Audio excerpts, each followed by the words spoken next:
Here, where are you? Thank you very much. Lindi Carter, we are in solidarity with this group, of course. We're all fighting for the same thing. Thank you.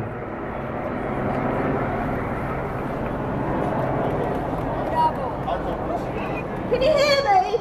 Can you hear me? Yeah? Yeah. Okay, we're at the beginning of 2014, yeah? And I reckon something we're going to see a lot of throughout this year is that iconic poster of Kitchener saying, "Your country needs you," right? And I want to concur with that. Your country, your world does need you. It needs me, it needs you. But what it doesn't need you for is to toe the line. It doesn't need you to be a stooge.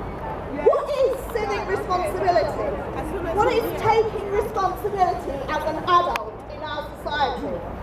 Okay? Well, I'd like to say that it's utterly detrimental to our common life for us to just blindly toe the line. That's the essence of irresponsibility, because dissent is the lifeblood of civilized society.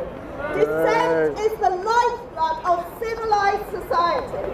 We know without a doubt that power corrupts. History teaches us this, and we know it in our own lives. We know that we can all be mini dictators if we have enough leeway. Okay, now when governance is allowed a free hand, a free ride, society is always imperiled, because unchecked power is the most dangerous thing on earth. It very quickly becomes barbaric. It looks inward to protect, which is the opposite of what it should be doing. It looks inward to protect and outward to subdue and suppress. And the main name of its game becomes control at all costs. And that manifests itself on all levels, including the attempt to control the narrative, to manipulate truth.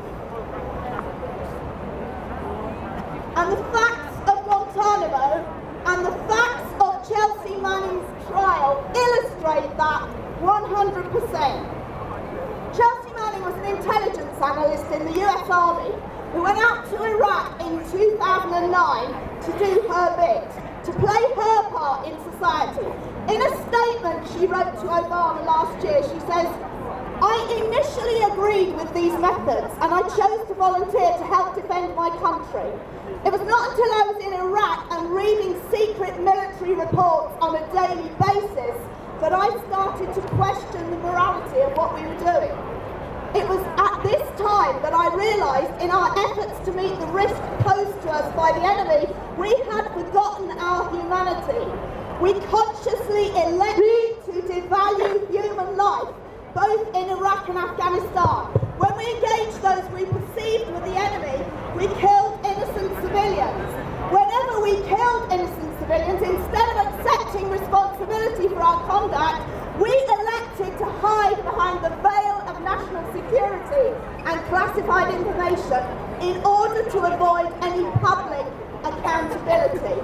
And she goes on to say that the blind cries of patriotism, as they increase, drown out any logically based dissent.